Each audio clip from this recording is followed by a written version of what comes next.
Abraham परमेश्वर में बढ़ा और उसने इज़राइल में परमेश्वर की महिमा की। He walked with God. पृथ्वी पर यह क्या ही सुनहरा मौका था उसके लिए। याकूब सो रहा था। उस रात परमेश्वर उसे दर्शन दिया और दर्शन में वो सीधे सीधे कह सकता था, मैं यहोवा हूं, मैं क्रिएटर हूं। No. What he said? मैं तेरे दादा का परमेश्वर, अब्राहम का परमेश्वर हूं, इसहाक का परमेश्वर और अब मैं तेरा परमेश्वर रहूंगा। This is the will of your father. कि जब परमेश्वर अपने आप को दूसरों पे जाहिर करे तो कहे, मैं देते का परमेश्वर हूं। Hallelujah. Look at the life of Martha and Mary. Martha और मरियम का जीवन देखो। दोनों ने प्रभु के लिए कुछ किया, पर यीशु ने किस पर ज्यादा ध्यान दिया? लूका 10 अध्याय 41 से 42 पर प्रभु यीशु मसीह मरियम के घर आए, मार्था के घर आए। मार्था ने उसे अपने घर में पुकार लिया और वो उनके साथ घर में गया। माता बहुत खुश थी कि प्रभु घर में आए हैं। मैं प्रभु को क्या पिलाऊं, क्या बना के खिलाऊं जिससे मेरा स्वामी खुश होगा। मेहनत करने लगी, बहुत ज्यादा व्यस्त हो गई। काम प्रभु के लिए ही कर रही थी, किसी और के लिए नहीं कर रही थी। प्रभु का ही काम कर रही थी। मैं प्रभु को कैसे खुश करूं? मरियम जाकर प्रभु के चरणों पर बैठ गई। And she listened. सुनने लगी प्रभु क्या बोल रहा है।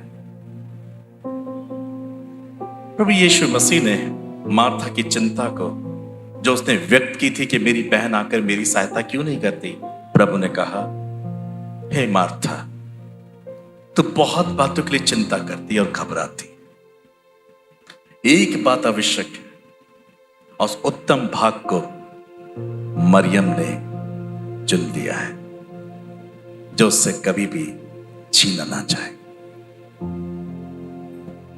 Mary knew the Lord's heart because she waited for his instruction.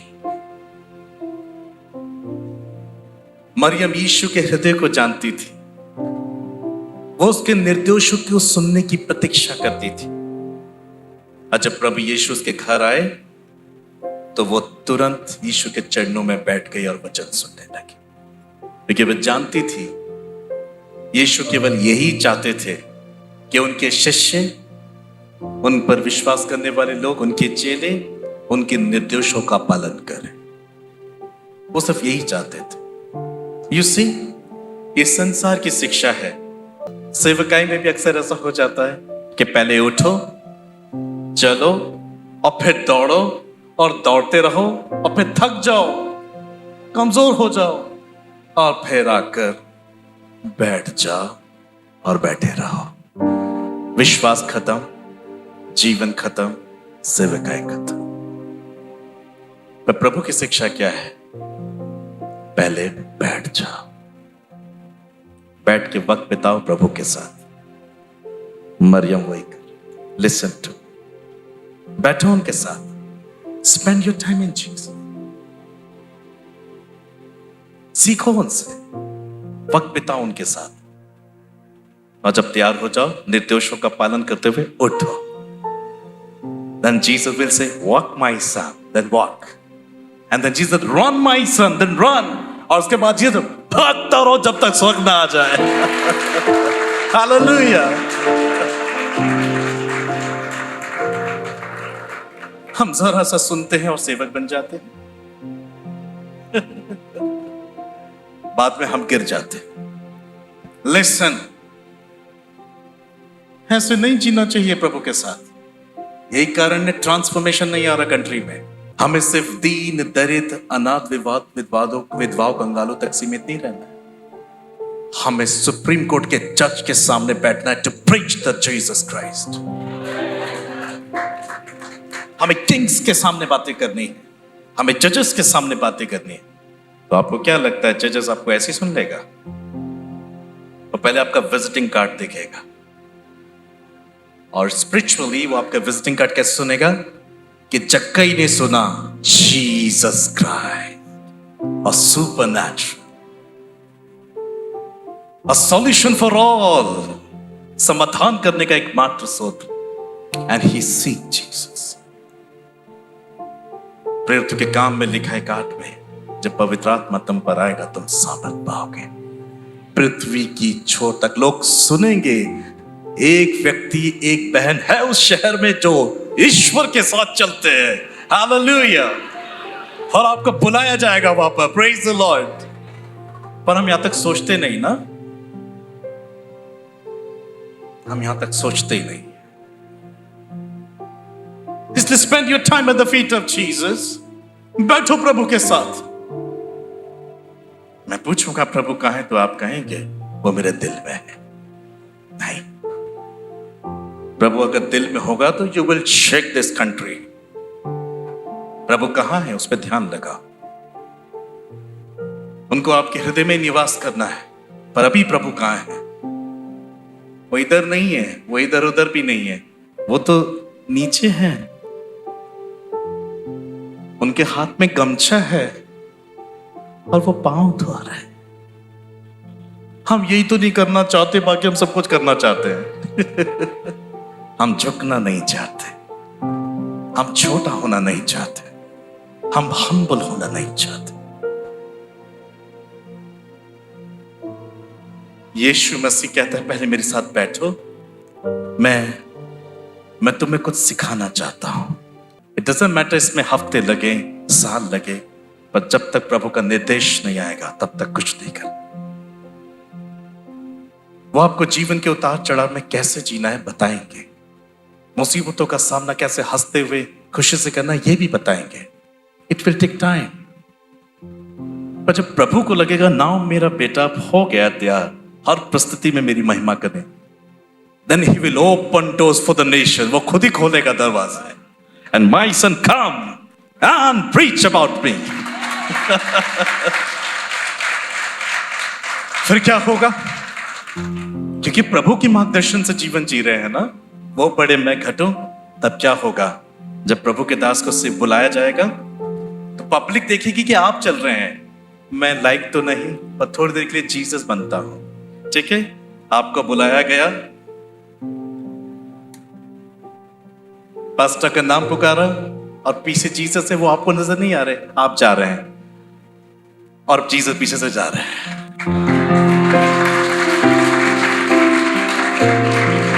वो ऐसे होंगे, ऐसे प्लीज कम कम कम कम।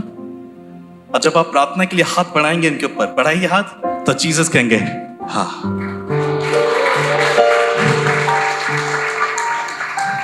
फिर सब कुछ होगा जो आप सोच भी नहीं सकते, वो सब कुछ होगा क्योंकि हम उनकी सहमति से करेंगे। उनकी सहमति में दया है, करुणा है, तरस है, क्षमा है, माफी है, घटना है, सैक्रिफाइस करना है। A complete nature of Jesus Christ. तब परिवर्तन आता है। लोग आपसे मिलने के बाद, यहां से जाने के बाद कहेंगे टुडे, आज मैंने यीशु को देखा, आज मैंने यीशु का दर्शन किया वहां पर। हालेलुया। Thank you pastor. क्या आपको प्रभु की आवाज समझ में आ रही है? यह आपके बदलने का समय। वो बढ़े मैं घटूं। You must know your Jesus heart. आपको प्रभु का हृदय जानना बहुत जरूरी है।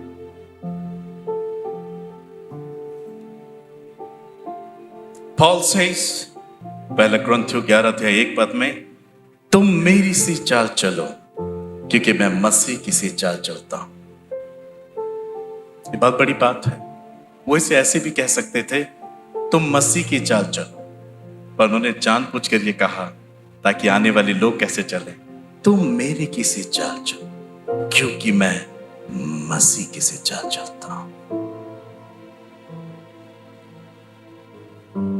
यीशु कैसे देखते हैं, वैसी नजरों से आप सबको एक दूसरे को देखा, अपनी मां, बहन, भाई, पिता और बेटा जानकर। यीशु क्या सुनते हैं वैसे आप सुन। उन्हें क्या पसंद है, क्या बोलूं, वही आप बोलो। आपका पहनना ओढ़ना प्रभु यीशु को प्रदर्शित करे।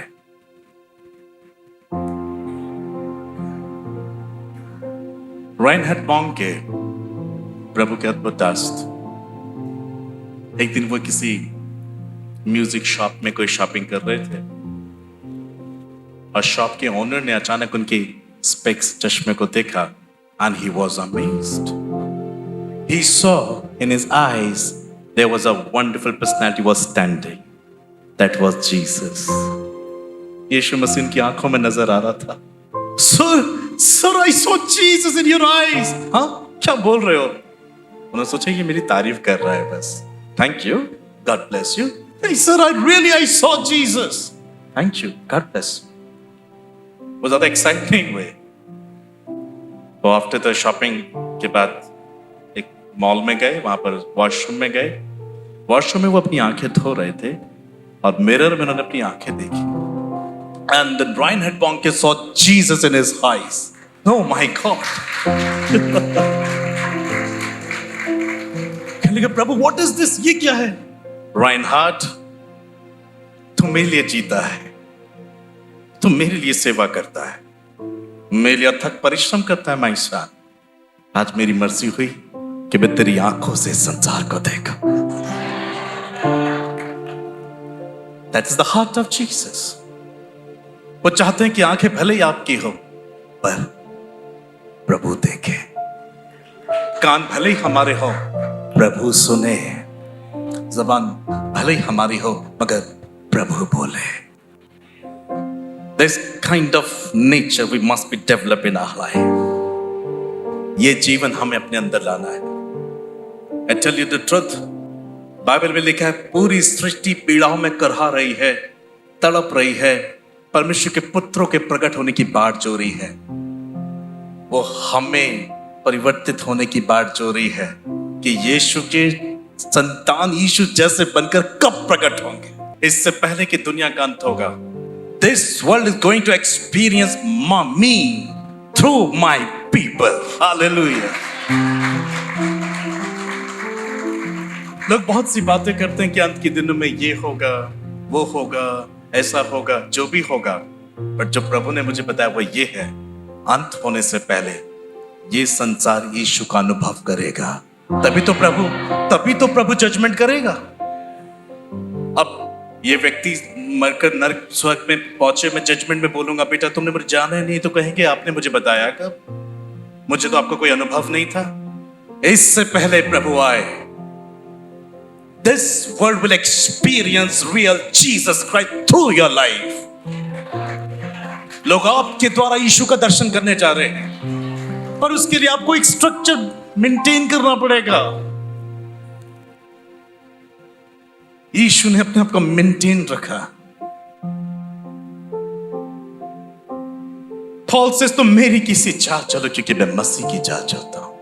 Walk like me as I walk like Christ. इसका अर्थ है Paul told us to become a carbon copy of Jesus Christ. हमें कार्बन कॉपी बनना है जीसस की। शेर का बच्चा, गधे का बच्चा, सांप का बच्चा, शैतान का बच्चा, प्रभु यीशु का बच्चा। सोचो अभी हो प्रभु यीशु जैसे, कितना काम करना है। जाओ घुटनों पर and open your heart before him. Jesus, मुझे कुछ नहीं चाहिए, come into my heart. यीशु मुझे अपने जैसा बना। Read his word daily, slowly and again. उसके वचन को रोज धीरे धीरे और बार बार पढ़ो।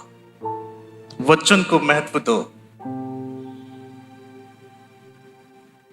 This word of God is a spiritual food for your soul.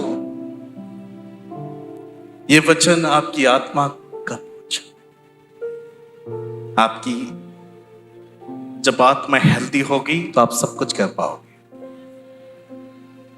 रोग में मनुष्य अपनी आत्मा से संभलता है, बाइबल में लिखा है। बीमारी भले बाहर से शुरू हुई हो, किसी भी कारण से, पर उसके सॉल्यूशन कहां से आएगा? Through your spirit. रोग में मनुष्य अपनी आत्मा से संभलता है। कलेशों में, कर्जों में, बीमारियों में, किसी भी तकलीफ में इंसान का सॉल्यूशन केवल उसकी आत्मा से आएगा। और आत्मा ही कमजोर हो, आत्मा अनहेल्दी हो, आत्मा बीमार हो, कुछ भी नहीं हो पाएगा। Your spirit must be boosted.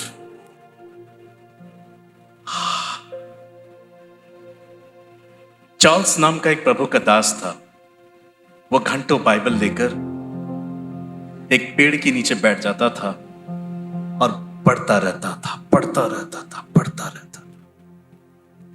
पढ़ने के बाद जो कुछ ने पढ़ा वो उस पर मनन करता था, मनन करता। आप बाइबल कभी भी पढ़ सकते हो। आप ऐसी शिक्षाओं में मत भटको, सुबह पढ़ो, दिन में पढ़ो, रात को ही पढ़ना चाहिए, ऐसा नहीं, कभी भी पढ़ो। तो बाइबल में ये मेंशन जरूर हुआ है, जो पढ़ा है उसे रात और दिन ध्यान करो, मेडिटेशन। जो पढ़ा है उसको मेडिटेट करो। Meditation bring revelation.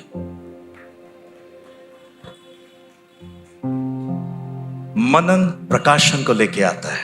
जैसे कि मुंह में एक कॉर्न खाया और अगर यहीं तक रखा है तो टेस्ट नहीं पता लगेगा, क्या कम क्या ज्यादा ये नहीं पता लगेगा, और पेट नहीं भरेगा क्योंकि मुंह में है। पर जैसी दिस इज मेडिटेशन, अब स्वाद भी आ रहा है और डाइजेस्ट भी हो रहा है और अब आप स्ट्रांग हो जाओगे। चार्ल्स यही करता था। उसकी जिंदगी में उसने कैसे लोगों को बचाया। वो एक दिन मनन चिंतन के बाद सड़क से होके जा रहा था। ही वॉज सिर्फ घूम रहा था। ऑन द वे एक वाइन शॉप थी। एक आदमी शराब के नशे में कुछ लोगों के द्वारा वहां से धक्का मार के फेंका गया और चार्ल्स के बिल्कुल पांव पर आके गिरा। चार्ल्स ने उठाया, हे व्हाट हैपेंड? शराबी ने सिर्फ चार्ल्स की आंखों को देखा और क्या कहा, आपको देखने के बाद मुझको मेरे पाप नजर आ रहे हैं। चार्ल्स ने कहा ओके। फिर चार्ल्स अपने घर ले गया और थोड़े दिनों, कहीं कुछ सालों के बाद चार्ल्स ने उसे प्रभु का दास बनाया।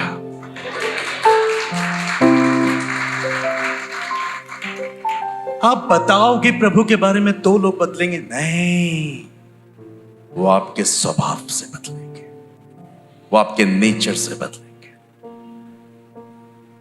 सिर्फ आपके नेचर से। आप कितना ही प्यार का प्रचार करो, मगर वो व्यक्तिगत रूप से जानते हैं आप खुद प्रेमी नहीं है। आप कितनी दया का प्रचार करो, पर लोग जानते हैं कि आप दयालु नहीं है। बाइबल कहती लोग अपनी महिमा का प्रचार करते हैं, हमें ऐसा नहीं करना। He preached, Jesus, he did what he preached. यीशु ने वही किया जिस बातों को उसने संदेश दिया। You know that? उसने लोगों को क्षमा करना सिखाया। उसने क्रूस पर भी ये लेसन दिया, हे पिता ने क्षमा कर, ये नहीं जानते क्या करते हैं। उसने जो प्रचार किया उस वक्त में भी उसने उसे फॉलो किया। अक्सर लोग दुख तकलीफ में फॉलो नहीं करते, अच्छे माहौल में कर लेते हैं। But Jesus did what he preached. उसने ना सिर्फ यहां कहा माफ करो, क्रूस पे भी कहा माफ करो। A lesson of Jesus. माफी बहुत बड़ी चीज है। देखो, आप वही दे पाओगे जो आपके पास होगा। आप दूसरों को वही दे पाओगे जो आपके पास होगा।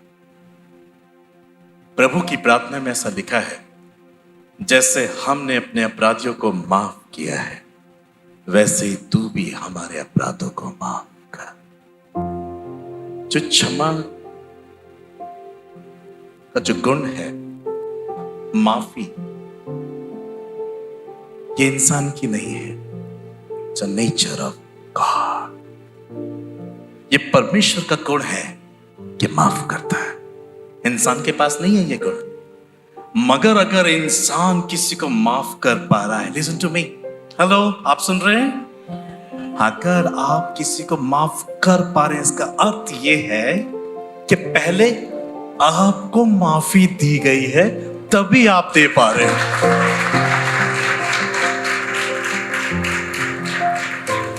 In other words, इसका अर्थ यह है कि आपके पाप क्षमा हुए हैं, तभी आप दे पा रहे हो। बोलो, जो मेरे पास है मैं वही दे पाऊंगा। अगर ईश्वर की माफी आपको मिली है तो आप दूसरों को दे पाओ। अगर प्रभु का प्रेम आपको मिला तो आप दूसरों को दे पाओ, क्योंकि जिसके पास जो है वो वही दे पाएगा। आपके पास नफरत ही है तो नफरत ही दोगे, बैर है तो बैर ही दे पाओगे। पर यदि ईश्वर की ओर से आपको करुणा मिली है, दया मिली है, प्रेम मिला है, क्षमा मिली है, आप वही दे पाओगे। और जिसके द्वारा ऊपर से आने वाली चीजें रिलीज की जा रही, वही व्यक्ति ईश्वर के राज्य में जाएगा, और कोई नहीं जाएगा। That's why Colossians chapter 1 verse 28, कुलुस्सी 1:28 में लिखा है, जिसका प्रचार करके हम हर एक मनुष्य को जता देते हैं और सारे ज्ञान से हर एक मनुष्य को सिखाते हैं कि हम हर एक व्यक्ति को मसीह में सिद्ध करके उपस्थित करें।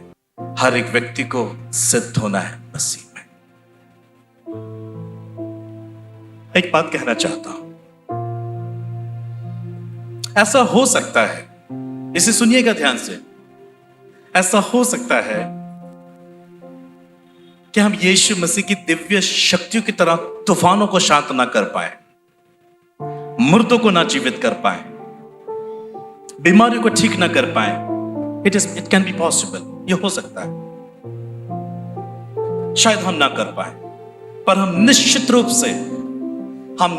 से एक काम कर सकते हैं, हम मसीह के स्वभाव को अपना सकते हैं,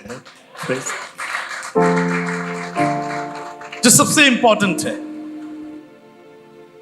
हम शैतान की हर एक प्रकार के प्रलोभनों को अस्वीकार कर सकते हैं, जैसे यीशु ने किया।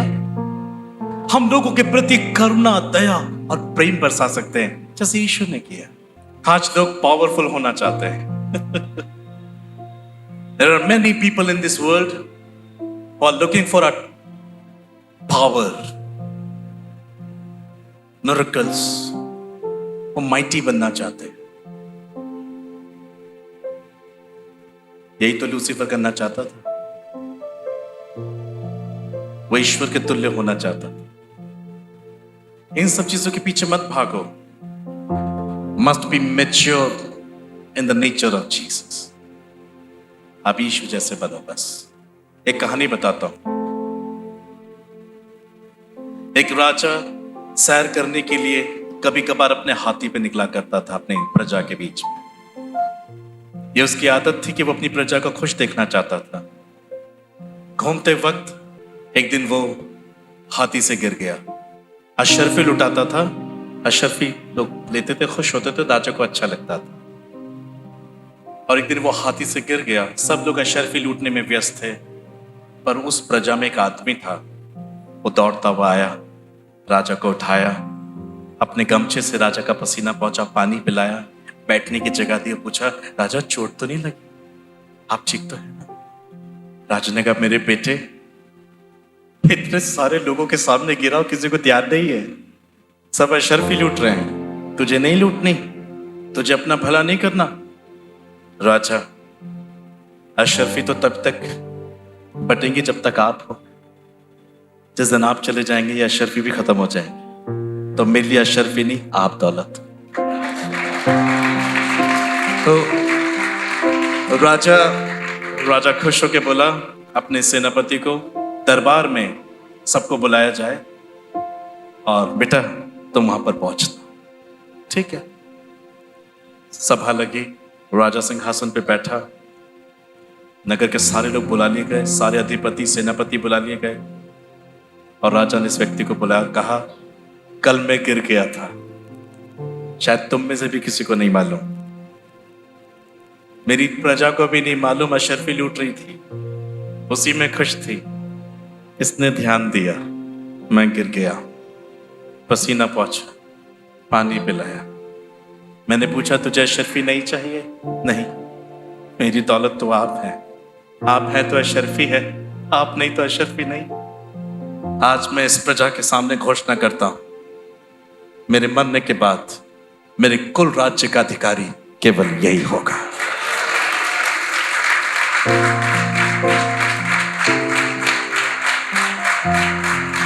इसका अर्थ क्या है? जब आप राजा के साथ रहोगे ना, राजा के साथ, उसकी पसंद, उसकी नापसंद, उसको क्या अच्छा लगता है, उसको क्या बुरा लगता है, वो कैसे चाहता है मैं रहूं, जब आप उसके हृदय को जीत लेते हैं ना, तो स्वर्ग राज्य में जो कुछ है वो बस आपका ही होता है। फिर सारे वरदान आप में काम करते हैं। आपको इसके लिए अलग से बैठना नहीं पड़ता, क्योंकि आपने एक बार राजा का दिल जीत लिया ना, whatever you ask in my name you will have. Praise the Lord. पर हम करते क्या है? राजा वहां बैठ जाओ, यहां बैठ जाओ राजा, मुझे तो बस हीलिंग गिफ्ट दे दो, सिर्फ हीलिंग गिफ्ट, मैं भविष्यवाणी कर सकूं राजा, बस आपको आप नहीं चाहिए मुझे, सिर्फ आपका वरदान चाहिए मुझे। यही तो हो रहा है। डॉक्टर टीचर्स न करन पवित्र आत्मा के वरदानों के लिए प्यासे थे, समझ नहीं आ रहा था क्यों नहीं मिल रहा। अनेक उपवास प्रार्थना के बाद एक दिन वो आत्मा में उठाए गए, and he saw Jesus Christ. यीशु ने पूछा, व्हाट डू यू वांट? क्या चाहिए तुझे? मुझे पवित्र आत्मा के 9 वरदान दे दो, बस ये चाहिए। आओ हम पिता के पास चलते हैं, जीसस ने कहा। ऐसा मैंने पढ़ा उनकी स्टोरी। वो ने सिंहासन के पास लेके गए, filled with glory, light and fire, कुछ दिख नहीं रहा था, सिर्फ रोशनी। और अचानक वहां से आवाज आई, व्हाट यू वांट? तुझे क्या चाहिए? दिनकरन कहना चाहते थे, मुझे तो वरदान चाहिए। पीछे से पवित्र आत्मा ने कहा, रुक रुक रुक रुक, बोल आप चाहिए, आप। उसने अपनी प्रार्थना रोक कर कहा, मुझे बस आप चाहिए। और एक व्यक्ति वहां पर स्माइल किया, ग्रांटेड। उसके बाद ही वो सारे वरदानों से भर गए, क्योंकि उनको पिता चाहिए था। रोमियो 8:26 में यही तो लिखा है, आत्मा हमारी दुर्बलताओं में सहायता करता है, हमें नहीं मालूम प्रार्थना कैसे करना है। Your body doesn't know how to pray. हमारे शरीर को नहीं मालूम कैसे प्रार्थना करना है, दिनकरन को नहीं मालूम क्या मांगना है, पर पवित्र आत्मा ने कहा, नहीं ये नहीं बोलना, but said I want you. तो जिसके पास राजा है, सब कुछ उसके पास है। There are many people in this world who are looking for a true love and true compassion. This is possible only when we adopt the nature of Jesus Christ. When we adopt a nature of Jesus Christ. I mean a carbon copy of Jesus. इस दुनिया में ढेर सारे लोग हैं जो सच्ची करुणा, सच्ची तरस की तलाश में हैं। जब हम यीशु मसीह के स्वभाव को धारण करेंगे, कार्बन कॉपी बनेंगे, यह हो जाएगा। रोमियो 12:15 में लिखा है, आनंद करने वालों के साथ आनंद करो और रोने वालों के साथ रो, ये सेवा है। इसलिए पावरफुल नहीं, अ गॉड काइंड ऑफ मैन बनने की कोशिश करो।